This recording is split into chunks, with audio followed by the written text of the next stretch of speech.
This is the first video about deep coverage of players. And I will, in the first video, talk about Nicklaus. He's one of the biggest inspirations in this game for me personally and for loads of players over the history. On ForgottenMasterMoves.com, I have an article that's called The Golf Swing Evolution. I will link it in the description, where I talk about how different players inspire other players. And when you talk about Nicklaus, or the Golden Bear, right? I would say that he's the most influential player probably ever. And he has 18 majors, so he's doing something right. Or I would say that his clutch putting in major championship is probably the biggest contributor to him being that good. But the swing shouldn't be underestimated. In my opinion, it's as easy as it gets to perform. I'm going to employ a bunch of things here. I'm going to take the Nicklaus grip, I'm going to play the open stance, I'm going to aim to the left, and then I'm going to cut it. Because that's what he did. He played a slight fade shot 90-95% of the time. And it wasn't like a weak fade. It was a powerful fade. I mean, when you saw him in the 60s, it's a power monster. And sure, that is nice, but what I like about it is the core of the motion, the core of the golf swing. He made it simpler than most others. I'll dig into 5 different factors. So let's start. So the first key success factor is kind of abstract, to be honest. It's the bigness of his motion, and it's the power system that he utilizes. I have another video that is called Different Power Styles. I'll link it up here. You've probably seen it, but if you haven't, check it out. The usage of the swing arc in the size that he does.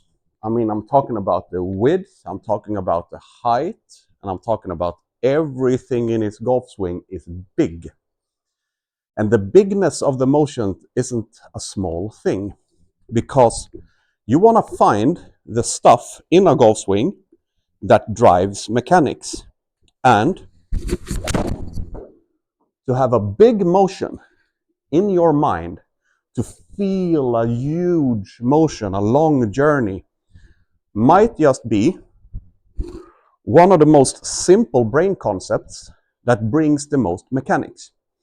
So the bigness of his motion is one of the absolute biggest factors. And the other part of that is that the power system that he utilizes, I mean, he was one of the most powerful players ever. He dominated the tour from a power perspective. Is that his power system of using this big swing arc, I call it the swing arc size, makes the athletic task of taking that club face and squaring that club face up easier, because you have a longer pathway to perform it.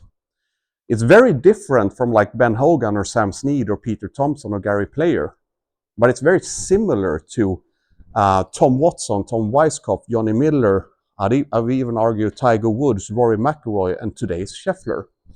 They are utilizing big backswings that inspires a big downswing and a big follow through. And this is one of the cool concepts that you can just employ on yourself.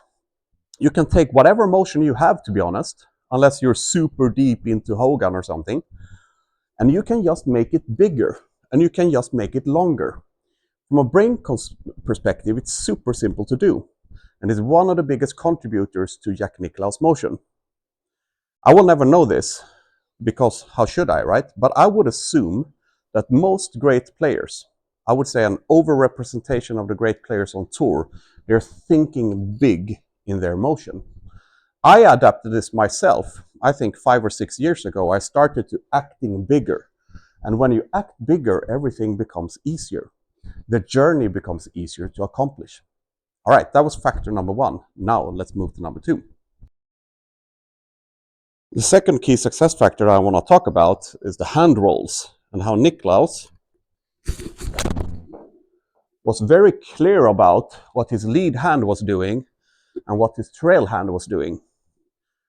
In many protocols, you talk about the hands being a unit, and yeah, he was very, very clear about that it's not. He said his lead hand here is his support hand. And he employed a grip where when he supported and squeezed it, nothing happened. I'll talk about more about that later. And the trail hand would be his power hand. Why is this important? Well, if you have clarity from a brain perspective, you can utilize the hands in the different parts of the swing where they're strong. In this part of the swing, the trail hand is super strong. In this part of the swing, the lead hand is super strong. In many protocols, you treat the hands as a unit, but Nicklaus didn't. When he said, I release as early as possible, we're talking about putting speed into the system, getting the speed out there using the trail hand.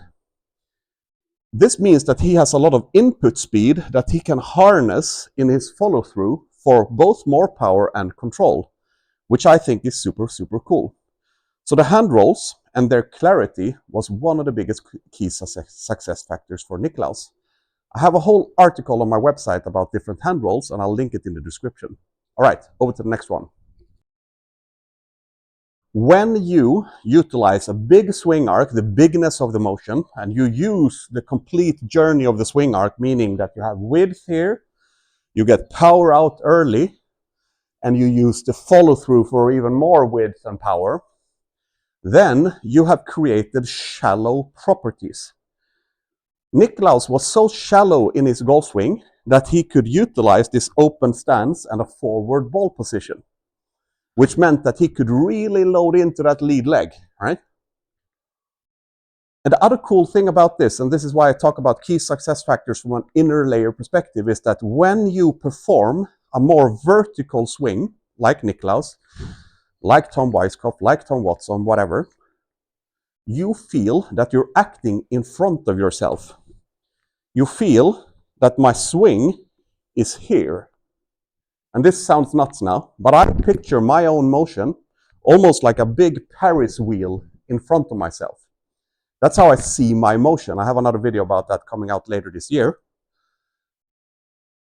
And the thing is, when you act in front of yourself, you become, from a brain perspective, more in control. So when I'm hitting this golf shot, then I have to set up to the left, take Nicklaus' grip, perform the motion.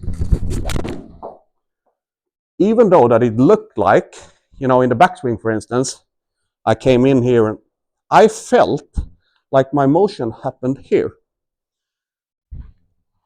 And it's almost like, from a brain perspective, when you do that, you allow the body to move itself. You're not stepping into the territory of the body, but you're just performing a big swing arc in this fashion. And for me, this is one of the key factors for simplicity. I employ this in my teaching as well. Like, I don't want to mess with, what you should do and what the body should do. I want the body to react to the intentions that you have. And this is one of the factors.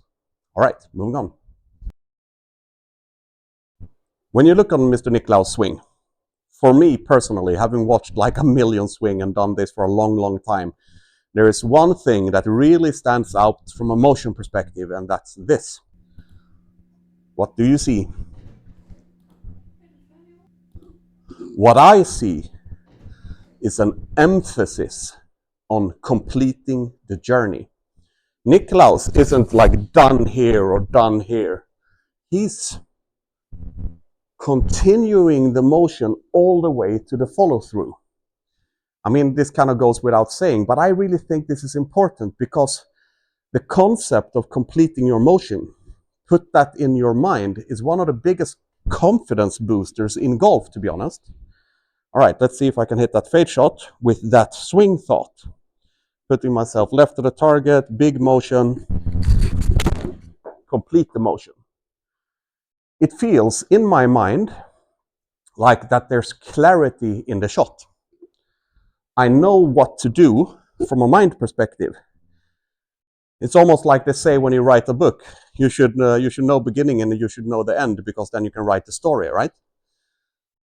It's almost like that. Like, when I know where I'm supposed to be and I've trained myself how to get there, it brings clarity. And I think Nicklaus is maybe the best completer of the journey ever.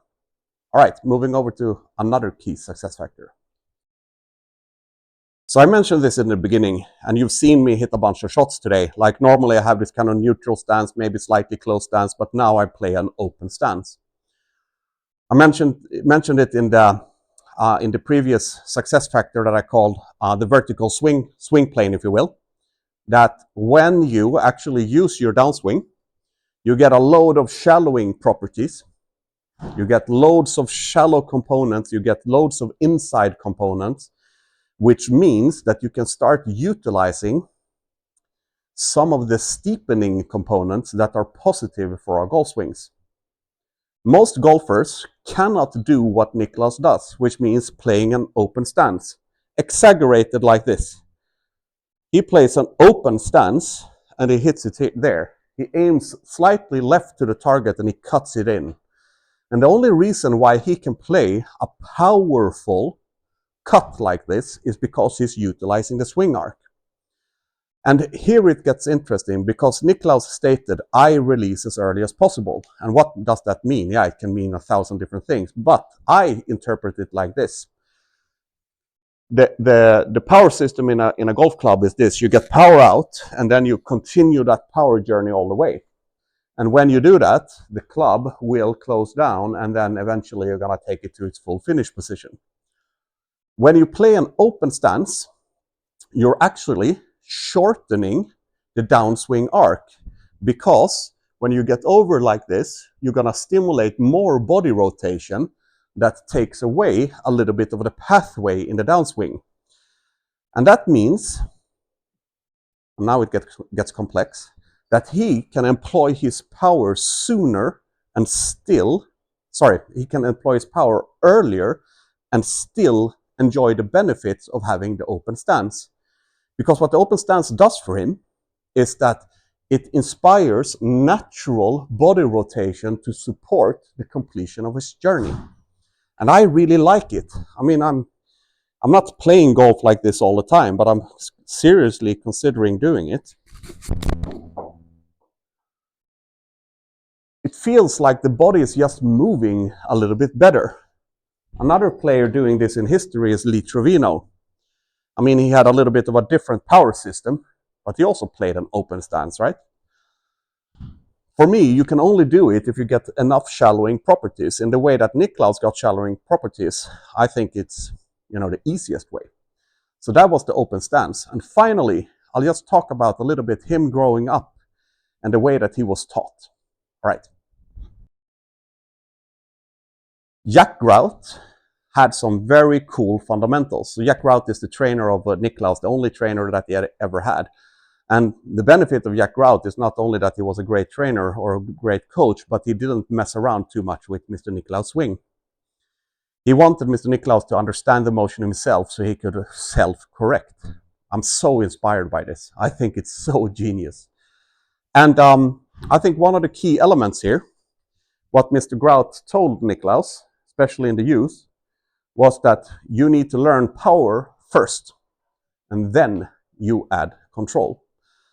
And I use this in my teaching. I think it's fundamentally so much easier to teach you how to add control on top of power than the other way around. So just kind of in a time-traveling attempt here, here's a power-only golf swing. I will send it dead to the left, but with good power.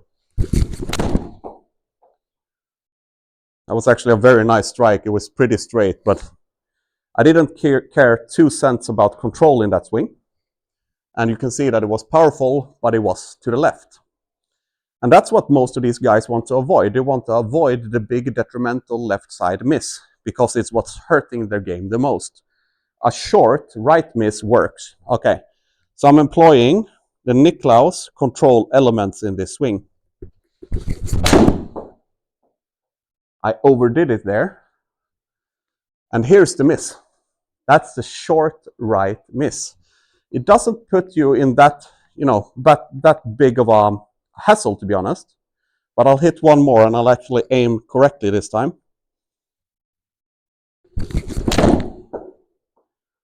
So when you add the control elements of Mr. Nicklaus, and many of these players, Tom Watson, Weiskopf, Miller, Tiger Woods, McIlroy, and so on, You preserve like 95% of your power, but you make sure to never miss left. And I think it's big. So let's talk a little bit more about control.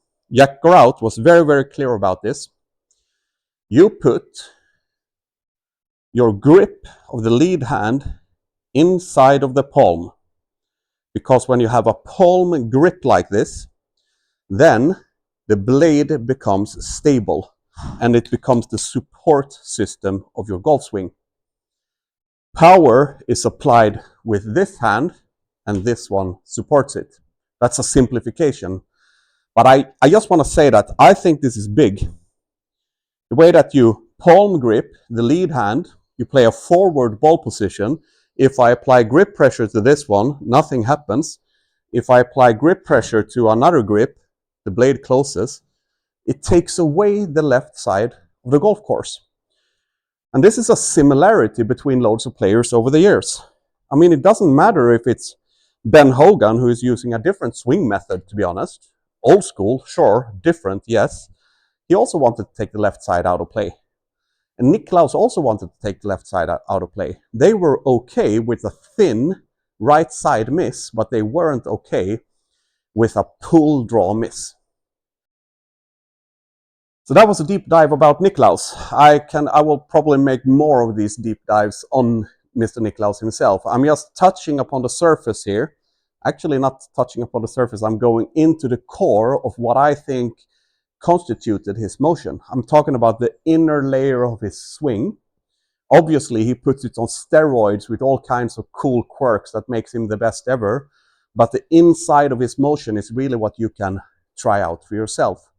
You can just try the concepts. The first concept was the bigness of the motion. If you make everything bigger in your mind, everything, backswing, downswing, follow through, everything, it drives mechanics in a very positive way. Secondly, he was very, very, adamant about the hand roll of the lead hand is support, the hand roll of the trail hand is power. Cool. Clarity. This means that you can start utilizing the downswing for power, which gives you loads of shallowing properties, which is really, really cool. Thirdly, I talked about the verticality of the swing arc. Since you have these shallowing properties, you can start performing your golf swing in front of yourself. Instead of going around like this, which you can also do, you can start feeling your golf swing in front of yourself, which from a brain perspective brings clarity. It's almost like you're not messing with what should happen and what you should do. You do something in front of yourself, the body takes care of the rest. You as an observer can't see it, but that's what I'm thinking, right? All right, the fourth key success factor that I wanted to talk about was the completion of the motion. I showed it in the video that Nicklaus is very, very clear about that his journey needs to be completed. You can see this in loads of the old-timers. They're not performing so many swings that stops here, but they go all the way. And famously, Arnold Palmer, makes another swing arc on top of his normal swing arc in an attempt to control the left side miss and as an observation of how much power he's influencing in the follow-through. Finally, I actually talked about the open stance and that the properties of the open stance was beneficial to Nicklaus because he could simplify the reactive body. He could, with the shallowing properties of the big motion, he could start feeling that he opened his stance, and when you open the stance, it's easier to get over to your lead side. Get over to your lead side release as early as possible, right? And when you do that, the body starts reacting more to your intentions in the golf club, which means that you get more reactive follow-through body rotation. And finally, I talked about Grout. Nicklaus was taught power first, accuracy second, and I think that's pretty darn big. Thank you for listening to this. It was an absolute pleasure to talk about Mr. Nicklaus, and I will do more videos about him in the future. Thank you.